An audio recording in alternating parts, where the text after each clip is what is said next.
I'm going to build an incredible super smelter. It's going to have a chest for the input, a chest for the fuel, a ton of furnaces, a chest for the output, and of course a nice build to tie everything neatly together. For this super smelter, we are going to need plenty of furnaces and plenty of hoppers. But before doing that, let me go ahead and make some adjustments to this project board, because I think it's about time. Removing the zombie villager converter, the super smelter because we're actually doing it today, the beekeeping for now, because I do intend to move it to the end eventually, but for now we have so many honey blocks that we should be fine for the next couple projects. And finally we can get rid of this, because we found nearly all of the biomes that we wanted to find in the overworld. One of the next projects is going to be to get netherite armor, and now that I think about it, I've already done this nether travel.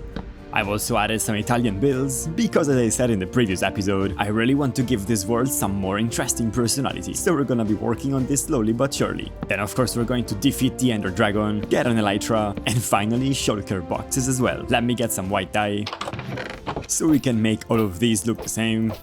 And now with the updated project board, let me show you what we did this weekend. First of all, as you can see, I finally planted the mangrove trees that I bought from the wandering trader, and I thought he would never give me something useful. So when I'm ready, I'm gonna chop all of these things down and finally get a ton of mangrove logs. Secondly, I decided to get rid of the bamboo that were here and the sugarcane, and instead put it all right here. These are two extremely simple and extremely ugly sugarcane and bamboo farms. And don't worry, they are completely temporary as we get more sugarcane and of course more bamboo. Over towards the slime farm, I started working on a little build that I think will set the precedent on every other build we're going to do in this Minecraft hardcore world. It's not done yet, but I'm sure it's going to look awesome once it's done. And by the way, I did all of this build on a stream on YouTube, so if you wanna play together when I'm live, go ahead and subscribe so you can be notified every single stream. Moving on to one of the most exciting projects that I worked on this weekend, which involved the Nether. As you can see, we spawn on the Nether roof because I spent a ton of time digging all the way up and connecting all of these portals. This one right here goes to the mob farm.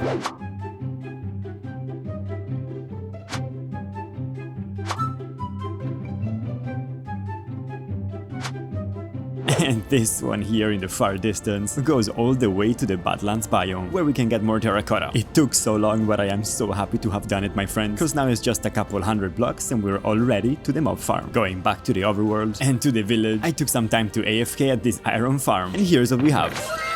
A ton of red puppies and a ton of iron blocks. Let me take some, because later on we're going to need to collect a bunch of terracotta to continue building the little Italian house. And lastly, before moving on to the super smelter, I would love to thank each and every single one of you for having helped us reach over 1,000 subscribers, which I still can't believe happened. So in order to celebrate, I scoured the comments of the videos, and now I have some names to assign. So despite having gone all the way down, let's make our way back up to the village, grab some name tags, change its name to Joseph, because my friend Joseph left a comment so many weeks ago asking to be one of these villagers. But for whatever reason, YouTube blocked the comment, so I just saw it a couple days ago. So I'm sorry, Joseph, but due to your patience, you're going to be the name of the Unbreaking 3 villager. So here's the reward for your resilience. Thank you, Joseph, for the comment, and welcome to our hardcore world. Next up, we have my friend Cloudy Sun, who wants to be named after our mending villager. There you go. Thank you very much, Cloudy Sun, for the comment, and I wish you also a great welcome in our hardcore world. And last but definitely not least, we have yet another great name from my friend Parthadao, who suggests that we rename our diamond sword to the Evil Slayer. There we go. Thank you so much, Parth, for suggesting these amazing names. As always, if you have any amazing name suggestion, or if you just want me to name anything in the world after you, just let me know in the comments. I read each and every single one of them, so I can't wait to see what you're going to come up with. Leaving the name tags and the emeralds here, making my way down. God, I love Feather Falling 4.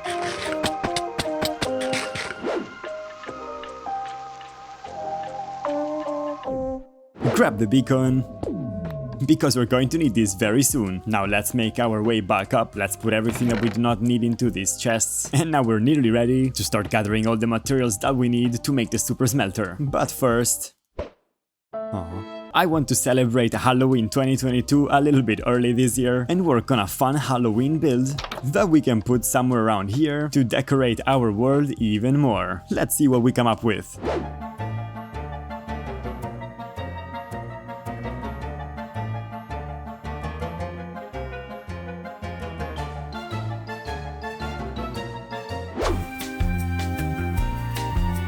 My friends, as I was building the little Halloween build, this wandering trader showed up and he's conveniently selling Nautilus shells. Let's see if we can get a couple. 5 it is. And now we're just missing another 3 to get a conduit. But wait a minute, I'm not done with you yet. Let's get some more moss blocks and some packed ice, and why not some more cactus. And with that... Welcome back, my friends. Wow, that took a long time, but I think it's a great addition to our little hardcore world. Let's check this out. So as we make our way to the pig pen and the poppy field, we are greeted with a nice leaf tunnel. As we follow it, as soon as we come out of it, we have the cemetery. The cemetery has plenty of graves, which despite being closed are probably all empty for now. A cute little crypt for how cute crypts can be, of course. A lot of pumpkins to celebrate Halloween, and finally the master tomb, which I guess is going to be for us whenever we die in this hardcore world. And I thought it would be very nice to add a little pond right here. There's only one thing missing right now, so let's go get it. There we go. Let's get some more. 10 should do for now. There you go. A whole new pond now. And now that I think about it, let's grab some vines.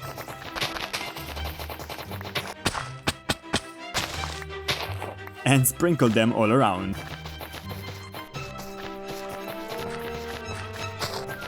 And with all of this greenery, the graveyard is now finally done. Now finally moving on to the goal of this video, I think it's time to gather the materials to create our super smelter. Starting with the chests, the hoppers, some more iron in case we need some more, and the cobblestone to make some furnaces. And now all we have to do is put everything together, starting with the chests, who connect to some hoppers, to the furnaces, now 2 more hoppers on top, 2 more hoppers on the sides, a double chest for the fuel, and finally a double chest for the items to smelt. And there you have it, my friends, an amazing giant super smelter. Thank you all so much for watching. I cannot wait to see you next episode, and you've been really amazing. Next episode we're going to work on plenty of incredible projects like this one.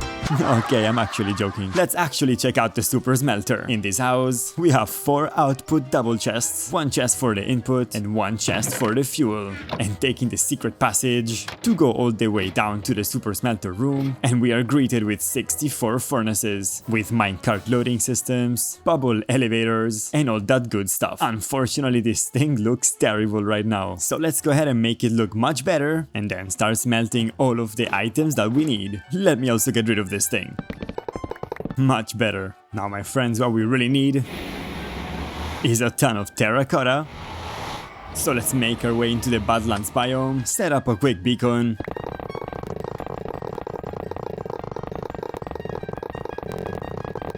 get some iron, get some nice haze too. Now let's go ahead and get some wood to make a crafting table, to make some chests, fill up our hunger, and finally start digging.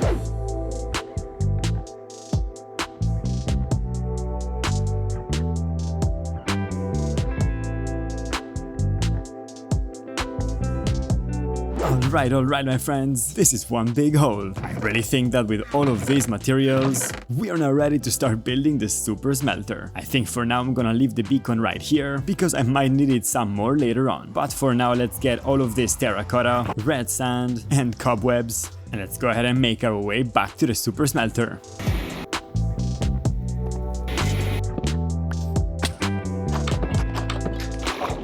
Back at the super smelter, let's get rid of these cobwebs and terracotta, turn some of it into red terracotta, put down some more chests, and as we build, put our super smelter to good use and turn all of this sand into glass. Before we start building, let me get rid of these mangrove trees, because aside from lagging my world, they don't look particularly good.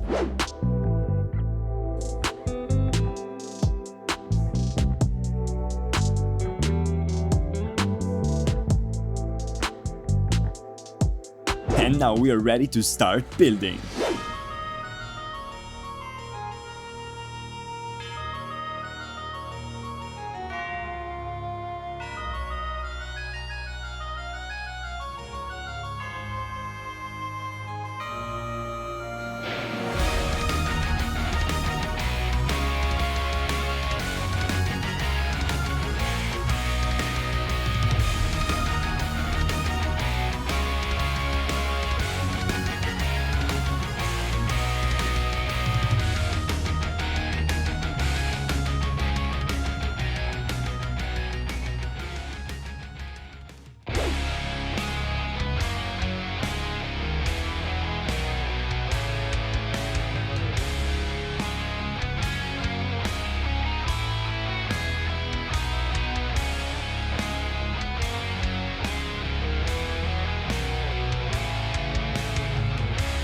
Welcome back everyone. Wow, this took so much time. Let me show you what we did. First things first, a house. That houses our super smelter, which I think turned out to be pretty cool. I'm still not 100% sold on the roof, but I think that the basic shape and colors are exactly what I had in mind. Let's go inside. As I mentioned earlier, we have a chest for the fuel, a chest for the items to smelt, and all of our output goes right here. A little messy right now. Then as we make our way up, we have our nice little bedroom with a kitchen, a bucket for emergencies, and some storage space. Now if we want to make sure everything's working correctly, we just have to go down here and we're greeted with this crazy red room. I really like the way that it turned out, and I can't wait to see how it's going to look when the copper becomes green. And hey, if it doesn't look as good as I hoped, I'm gonna go ahead and wax all of them to make sure that they cannot oxidize. And next to the ladder, we have this little door, which brings us to the maintenance room, where we can check that all the redstone is fine and that the hoppers are correctly working. With 64 furnaces all going at the same time, we can smelt items extremely fast. But now, because I have a little more time, I want to get as much coal as possible. Let's see how much we can find in the next couple hours. Making my way to the Mesa biome, cause maybe we get more lucky finding coal. And also of course because we have a nice beacon. Making my way down, and let's let the adventure begin.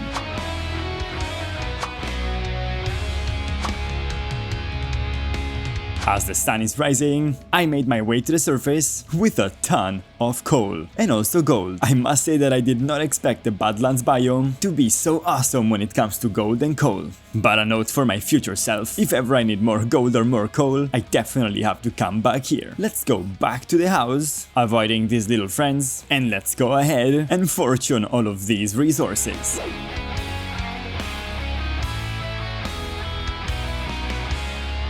Oh wow, that was a lot of digging. And as you can see on my hotbar, our silkworm and moneymaker are halfway to being fully repaired. We didn't get a lot of raw iron, but we got a ton of gold and even more coal. Let's go ahead and put this where it belongs. Go ahead and smelt all of this gold. There we go. And very soon we should see things start coming up. There we go. My friends, before we end the episode, there's one little thing that I would like to do, which involves getting a little bit of spruce, some stone, and basically all of the packed ice that we have. Let's turn some stone into stone brick walls, and the rest into buttons. Let's make a couple planks, some sticks, some fence gates, and finally some boats. Now let's make our way to the Nether and see how far we can go with a little over a stack of blue ice. And I guess this far is the answer. Let's add the buttons, the walls. Let's go ahead and test this thing, and let's go. Extremely fast. I can't wait to see them when they're all going to be connected. For now though, I think we did more than enough progress for one episode, so I wanna thank you all so very much for watching, and I cannot wait to see you in episode 11, where we're actually going to move to the Nether, finally get netherite, build a gold farm, and of course a hoglin farm, because I'm kind of tired of always having to breed the cows. I'm going to go ahead and stay here until their crossbows break, and I wish you all an amazing Sunday. Bye bye.